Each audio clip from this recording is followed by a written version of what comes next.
మన పిల్లల భవిష్యత్తు కోసం వారికి బంగారు బాట వేయాలంటే సరైన స్థలం ఎంచుకోవాలి. మీ పెట్టుబడికి నమ్మకమైన వేదిక శ్రీవాసవి ప్రాజెక్ట్స్. నమస్తే, నేను Keshav. Welcome to Suman TV. అమెరికాలో ఉద్యోగం చేయాలి లేదా అమెరికాలో సెటిల్ అవ్వాలనే కళ మన భారతీయులకి చాలా కాలంగా కంటూనే ఉన్నారు. ఆ కళను నెరవేర్చుకునే క్రమంలో ప్రయత్నాలు చేస్తూనే ఉన్నారు. అయితే వాటికి ప్రధానమైనటువంటి ఆలంబన H1B వీసా. ఎవరైతే నిష్ణాతులుగా ఆయా రంగాల్లో గుర్తింపు పొందారో వాళ్ళు అక్కడికి వెళ్ళి పని చేయడానికి ఇచ్చేటువంటి వర్క్ పర్మిట్ లాంటిది H1B వీసా. ఇప్పుడు ఏకంగా H1Bని ఎత్తేస్తే అమెరికా వెళ్ళాలనేటువంటి కళ పూర్తిగా చెదిరిపోయినట్టేనా? అమెరికాలో దీనికి సంబంధించి కొన్ని ప్రయత్నాలు జరుగుతున్నట్టుగా సమాచారం వస్తుంది, కొన్ని వార్తలు వస్తున్నాయి. ఇందులో నిజమెంత ఒకసారి విశ్లేషించేటువంటి ప్రయత్నం చేద్దాం. అమెరికా నుంచి మనతో జాయిన్ అవుతున్నారు సాయి శ్రీనివాస్ గారు, లా రీసెర్చ్ అసిస్టెంట్, అలానే లా స్టూడెంట్గా కూడా అక్కడ ఉన్నారు. సాయి శ్రీనివాస్ గారు నమస్తే. సార్ నమస్తే సార్. H1B వీసాలు అనగానే చాలామంది ముందు సాఫ్ట్వేర్, మన తెలుగు రాష్ట్రాల్లో ఉన్నటువంటి వాళ్ళు కానీ ఇండియన్ సాఫ్ట్వేర్ ఫీల్డ్ మొత్తం కూడా దాని మీదే గంపెడు ఆశలు పెట్టుకునేటువంటి పరిస్థితి. సో లాస్ట్ 20 years 30 yearsలో చూస్తే కూడా ఎక్కువగా సెటిల్ అయింది H1B వీసాల ద్వారానే. ఏంటి అసలు ఆ వీసాని ఆపేయాలి అని ట్రంప్ సర్కార్ ఆలోచిస్తుంది, లేదా అలా ఆలోచింపజేసే దిశగా ఆ పార్టీ నాయకులు, ఎంపీలో, ఎలక్టెడ్ రిప్రజెంటేటివ్స్ ప్రయత్నాలు చేస్తున్నారనేటువంటి వార్తలు వస్తున్నాయి. ఎంతవరకు నిజం ఉంది ఇందులో? సార్, మనం ట్రంప్ గవర్నమెంట్ అధికారంలోకి వచ్చిన తర్వాత నుండి అంటే వివిధ సందర్భాల్లో ఎవరే కానీ డైరెక్ట్ గా అంటే H1B వీసాస్ రిమూవ్ చేయాలని ఎక్కడ చెప్పడం లేదు. కానీ ఇండైరెక్ట్ గా కొన్ని రెస్ట్రిక్షన్స్ కానీ లేకపోతే USCIS నుండి ఈ వీసా రివోకల్ కానీ ఇవన్నీ విపరీతంగా జరుగుతూనే ఉన్నాయి. అట్లనే మీరు చూసుకుంటే ఈ H1B వీసాస్ కూడా అప్లికేషన్స్ కూడా చాలా తగ్గిపోయాయి sir. Compare to last year కన్నా ఈ టైం అసలు ఇమిగ్రేషన్ ఫార్మ్స్ లో కానీ చాలా తక్కువ పని ఉంది. ఎందుకంటే H1B ఫైల్ చేయాలన్నా కూడా కొంచెం ఆలోచిస్తున్నారు. అండ్ ఇది ఎందుకు అంటే కారణము, సో రీసెంట్ గా టెక్సస్ ఫార్మర్ సెనేట్ క్యాండిడేట్ తను రిపబ్లికన్ పార్టీకి చెందిన బ్రిడ్జిల్ అనే వ్యక్తి ఇలా స్టేట్మెంట్ ఇవ్వడం జరిగింది. ఈ H1B వీసాస్ వల్ల అమెరికాకున్న ఉద్యోగాలన్నీ వాళ్ళు తీసుకెళ్లిపోతున్నారు, ఇది అర్జెంట్ గా రిమూవ్ చేయాలి. సో దీన్ని విపరీతంగా ఎక్స్ప్లాయిట్ చేస్తున్నారు, దీంట్లో ఎక్కువ ఫ్రాడ్ నడుస్తుందని తను చిన్న స్టేట్మెంట్ ఇవ్వడం జరిగింది. అది ఇచ్చిన తర్వాత కొంచెం మళ్ళీ ఆ ఇగ్నైట్ అనేది స్టార్ట్ అయిపోయింది సార్. అంటే ఒకసారి ఇది ఎవరో ఒక డిస్కషన్ స్టార్ట్ చేస్తే ఏదో ఎవరొకరు పైన అందుకుంటారని ఒక ఇంటెన్షన్ తో, అలానే మన వాళ్ళు కూడా కొంచెం భయోందోళన చెందుతారని ఒక కారణము ఏమో, అంటే వివిధ కారణాల వల్ల ఇది మళ్ళీ ఈ H1B వీసాస్ ని రిమూవ్ చేయాలి, ఈ క్యాప్ సిస్టమ్ అనేది ఉండకూడదు, దీనివల్ల అమెరికా ఉద్యోగాలు అనేది ఈ ఫారిన్ స్కిల్ వాళ్ళందరూ తీసుకెళ్లిపోతున్నారని ఆర్గ్యుమెంట్ నడుస్తుంది సార్ ప్రస్తుతానికి. కానీ అంటే ఒకటి, H1B తీసుకొచ్చిందే ఎక్స్పర్ట్స్ గురించి, నిపుణులైన వాళ్ళని అమెరికాలో నిపుణులకి స్వర్గధామంగా చేస్తాము అమెరికాని అని చెప్పినగా తీసుకొచ్చింది. ఇప్పుడు అది ఆపేస్తే మరి అమెరికన్ సర్వీసెస్ విషయంలో కానీ అమెరికాకి సంబంధించి టెక్నాలజీస్, ముఖ్యంగా టెక్ సర్వీసెస్లో ఇబ్బంది పడేటువంటి పరిస్థితులు ఉండవా? తప్పకుండా ఉంటుంది సార్. టెక్నాలజీ మీరందరూ అనుకుంటారు, so America has been built by the immigrants. So మీకు తెలుసో తెలీదో చాలా కంపెనీలన్నీ 55% ఆఫ్ ద $1 billion కంపెనీస్, అంటే ఇప్పుడు టెస్లా కానీ లేకపోతే గూగుల్ కానీ డోర్ డాష్ కానీ ఇవన్నీ కనిపెట్టిండేది ఎవరు అంటే ఇమిగ్రెంట్స్ సార్. ఇప్పుడు మీ అందరికి తెలుసు ఎలన్ మస్క్ కూడా సౌత్ ఆఫ్రికా నుండి వచ్చిన ఇమిగ్రెంట్.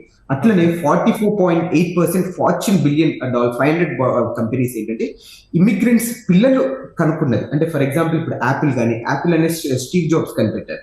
ఇతను ఎవరు? Son of the Syrian immigrant. So అతను సిరియా నుండి వాళ్ళ పేరెంట్స్ ఇక్కడికి వచ్చింది, ఇక్కడ పుట్టిన తర్వాత అతను కనుగొంటుంది అది. అలానే అమెజాన్ కానీ జెఫ్ బెజోస్ కూడా stepson of the Cuban immigrant. So ఇలా వివిధ ఇమిగ్రెంట్స్ వచ్చేసి అమెరికాను బిల్డ్ చేశారు అనుకుంటున్నాను.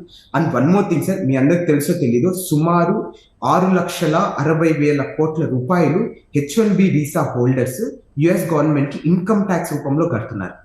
6,60,000 కోట్ల డాలర్లు, అలా 6,60,000 డాలర్లు అంటే. సో అలానే $27.1 బిలియన్ సోషల్ సెక్యూరిటీ ట్యాక్సెస్ లో, అలానే $76.7 బిలియన్ కన్స్యూమర్ స్పెండింగ్, అంటే ఇప్పుడు మనం కొనుక్కోవడం కానీ లేకపోతే ట్రావెల్ చేయడం కానీ, వివిధ ఇల్లు కొనుక్కోవడం ఇవన్నీ. అలానే $57.1 బిలియన్ లోకల్ బిజినెస్ కి మన H1B హోల్డర్స్ డబ్బులు ఇస్తున్నారు.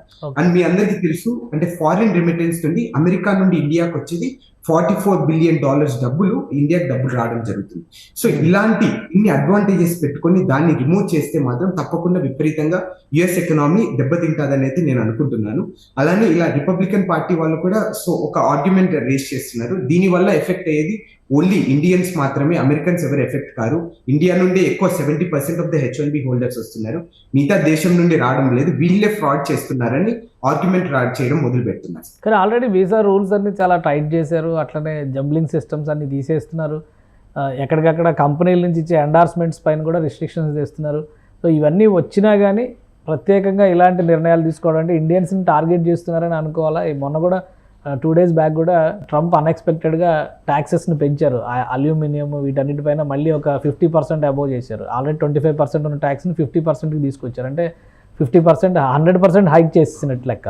సో ఇండియా వర్సెస్ అమెరికా అనే ఈక్వేషన్స్ వస్తున్నాయి అనే సంకేతాలు వస్తున్నాయి. ఇప్పుడు మళ్ళీ H1B మీద ఇండియన్స్ని దృష్టిలో పెట్టుకొని వేటు వేయడం అంటే 2 దేశాల మధ్య సంబంధాలు, మైత్రి ఇవన్నీ కూడా దెబ్బతింటున్న సంకేతాలు ఏమైనా ఉన్నాయా? సార్ అంటే ఇక్కడ సో డైరెక్ట్ గా ఇండియాని ఫోకస్ చేశారని అయితే నేను అనుకోవడం లేదు. కానీ ఇక్కడ మనము రేషియోస్ అనేది కూడా చూసుకోవాలి సార్. ఈ H1B వీసాస్ సుమారు 70% ఇండియన్స్ కి లాటరీ రూపంలో దక్కుతున్నాయి కాబట్టి అందుకే ఇండియన్స్ డైరెక్ట్ గానీ ఇండైరెక్ట్ గానీ ఎఫెక్ట్ అవుతున్నారని మనం అనుకుంటాం. ఇది అంత H1Bs అంటే ఇర్రెస్పెక్టివ్ ఆఫ్ ద కంట్రీస్ ఇది యూజ్ చేసుకుంటాయి sir. Most of them right now ఈ ఇండియన్స్, చైనీస్ ఒకటే ఈ H1B వీసాస్ విపరీతంగా వాడుకుంటున్నారు కాబట్టి అందుకు ఇండైరెక్ట్ గా మనల్ని టార్గెట్ చేస్తున్నట్టు మనం అనుకుంటున్నాం. సో మీకు తెలుసో తెలీదు, అమెరికాలో అమెజాన్ కంపెనీలో ప్రతి సంవత్సరం 3,000 మంది H1B ఎంప్లాయీస్ అమెజాన్ లో వర్క్ చేస్తున్నారు. ఒకవేళ ఆ 3,000 మందిని తీసేస్తే అమెజాన్ ఎలా వర్కౌట్ చేస్తుంది, అమెజాన్ లాజిస్టిక్స్ అని ఎలా వర్కౌట్ చేస్తుంది అని కూడా ఒకసారి మనం ఆలోచించుకోవాలి కూడా. ఓకే. సో అంటే ఇప్పుడు ఇది ఓన్లీ పాలసీగా రూపాంతరం చెందే దశలో ఉందా లేదా ఒక ప్రపోజల్గా డిస్కషన్ స్టేజ్లో ఉందా? సో ప్రస్తుతానికైతే దీని గురించి పాలసీయే కంప్లీట్ గా రిమూవ్ చేయాలి, దీనికి హక్కు లేదు అనేది ఒక చిన్న ఆర్గ్యుమెంట్ అనేది చిన్నగా స్టార్ట్ చేయడం మొదలు పెడుతున్నారు. అండ్ కొంతమంది రిపబ్లికన్ పార్టీ వాళ్ళు మాత్రం దీంట్లో కొన్ని ఫ్రాడ్ నడుస్తున్నాయి, కొంచెం మనం రిఫార్మ్ చేయాలి, దీనివల్ల అమెరికన్ స్కిల్ జాబ్స్ అవంతా ఫారినర్స్ తీసుకెళ్లిపోతున్నారు అనేది ఇంకొక సైడ్ ఆర్గ్యుమెంట్. అంటే రిపబ్లికన్ పార్టీ అంటే ఇప్పుడు అధికార పార్టీ కాబట్టి నిర్ణయం తీసుకోవడం ఇంకా సులువు అయ్యిద్ది అని అనుకోవాలా? అవును సార్, అదైతే మనం అనుకోవచ్చు. అంటే మేబీ కొంచెం అంటే మీరందరూ చూసుకుంటున్నారు విపరీతంగా స్ట్రిక్ట్ రూల్స్ H1B పిటిషన్ లో కానీ, సో విపరీతంగా రూల్స్ రావడం వల్ల సో కొంచెం మన వాళ్ళు కూడా చాలా భయోందోళన చెందుతున్నారు. అంటే H1B మనకు రాకపోతే ఒకవేళ రిమూవ్ చేస్తే మన పరిస్థితి ఏంటి, మనం ఎన్నో ఆశలు పెట్టుకొని అమెరికాకు వచ్చేసి అట్లనే ఎన్నో లక్షలు ఫీజుల రూపంలో మనం యూనివర్సిటీ కట్టి పెట్టుబడి పెట్టిందో మళ్ళీ అది రిటర్న్స్ రాకుండా మనం ఇండియాకి వెళ్ళిపోతే మన పరిస్థితి ఏంటి అనేది కూడా కొంతమంది ఆల్రెడీ ఇండియన్ స్టూడెంట్స్ కొంచెం స్టార్ట్ అయింది సార్ ప్రస్తుతానికైతే. సో ప్రస్తుతానికి ఇనిషియల్ స్టేజ్లో ఉంది కాబట్టి కొంత టైం ఉంది అని అనుకోవచ్చు. వెంటనే ఇమీడియట్ ఇంప్లిమెంట్ చేసేటువంటి అవకాశాలు అయితే ఉండవు. తప్పకుండా ఇంకొక 2 సంవత్సరాలు పడతాయి సార్ ఒకవేళ ఏది చేయాలనుకున్న వాళ్ళు. సో ఎందుకంటే పాలసీ చేసి దాన్ని అమల్లోకి తీసుకొస్తానే టైం పడదా లేదా అధ్యక్షుడు తలుచుకుంటే ఎగ్జిక్యూటివ్ ఆర్డర్ ఇచ్చి ఇమీడియట్గా ఇంప్లిమెంట్ చేయొచ్చా?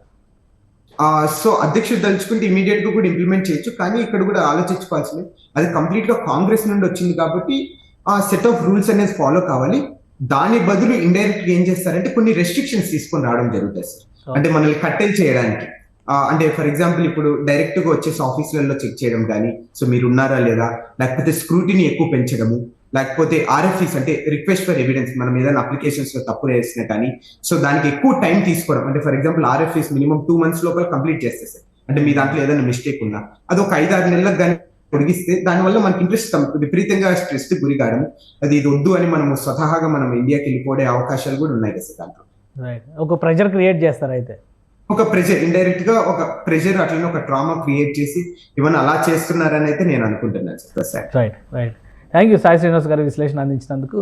ఇది అమెరికాలో H1B వీసాలపైన కత్తి వేలాడుతుంది, ఏ క్షణమైనా కానీ కఠిన నిర్ణయం తీసుకునేటువంటి అవకాశం ఉండొచ్చు అని సాయి శ్రీనివాస్ గారు విశ్లేషిస్తున్నారు. అలానే రిపబ్లికన్ పార్టీకి సంబంధించినటువంటి సెనేటర్స్ ఈ ప్రతిపాదన చేస్తున్నారు. 70% వరకు ఇండియన్స్కే H1B వీసాలు వస్తున్న పరిస్థితి ఉంది కాబట్టి దీని వెనకాల కొన్ని అవకతవకలు కూడా జరుగుతున్నాయనే అనుమానాలు వ్యక్తం చేస్తున్నారు. మొత్తం టోటల్ స్క్రూటినీ చేసేటువంటి క్రమంలో ఇక్కడ నుంచి వెళ్ళినటువంటి వలసదారులకు కొన్ని ఇబ్బందులు అయితే తప్పవని సంకేతాలు స్పష్టంగా ఉన్నాయని సాయి శ్రీనివాస్ గారు విశ్లేషిస్తున్నారు. ఇది స్పెషల్ డిస్కషన్. Keep watching.